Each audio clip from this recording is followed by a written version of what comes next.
C'est l'image que tout Marseille fantasmait depuis des années. Habib Beye, l'enfant chéri du stade Vélodrome, le capitaine devenu consultant affûté, puis coach ambitieux, pose enfin ses valises sur le banc de l'Olympique de Marseille.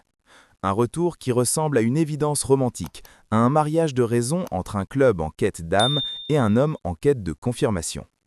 Pourtant, derrière les sourires polis de la conférence de presse, derrière les formules calibrées et les promesses d'engagement total, une guerre silencieuse s'est déclenchée. Car pour comprendre le séisme, il faut revenir à son départ du stade rennais. Beye est libre, oui, mais amputé. Ses adjoints, Bichard, Saraglia, Cavezza, sont retenus dans une sorte de no man's land administratif jusqu'au 12 mars, officiellement pour des questions contractuelles, officieusement pour ralentir son envol. Dans le football moderne, le staff est une arme stratégique. Priver un entraîneur de ses lieutenants, c'est l'envoyer au front sans état-major.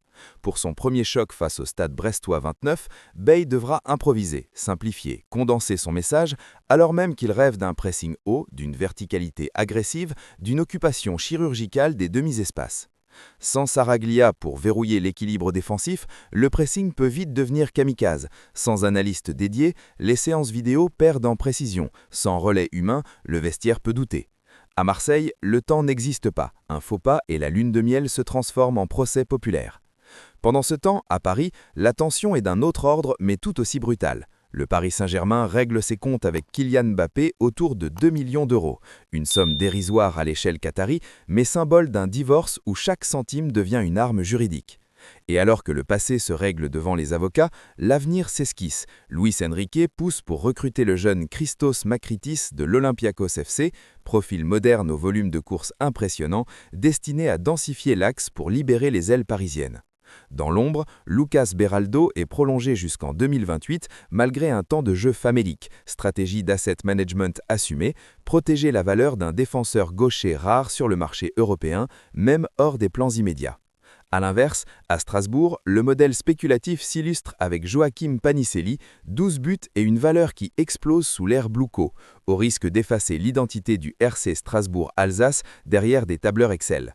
Et comme si le terrain ne suffisait pas, le football vacille aussi moralement. La polémique autour de Vinicius Junior, les propos ambigus de José Mourinho invoquant Eusebio pour relativiser des insultes racistes, le soutien ferme de Vincent Kompany, autant de signes d'un faute qui cherche sa boussole éthique. Et pendant que l'UEFA entérine une Coupe du Monde des clubs élargie à 48 équipes en 2029, promettant plus de revenus mais aussi plus d'usure, la blessure de Lautaro Martinez à l'Inter Milan rappelle que les corps ont des limites que les bilans financiers ignorent. Dans ce tumulte, Beye apparaît comme le dernier pari romantique d'un football devenu machine industrielle. S'il parvient à stabiliser l'OM sans son staff, à rallumer la créativité d'une attaque en panne et à transformer la pression populaire en carburant, il changera de dimension et fera taire les rancœurs venues de Bretagne. S'il échoue, on parlera d'une mission suicide dès le départ. Le football français entre dans une zone de turbulence où chaque décision est à la fois sportive, financière et politique. La question reste entière, nouvelle ère ou chant du cygne pour les ambitions marseillaises. Le verdict approche et il sera impitoyable.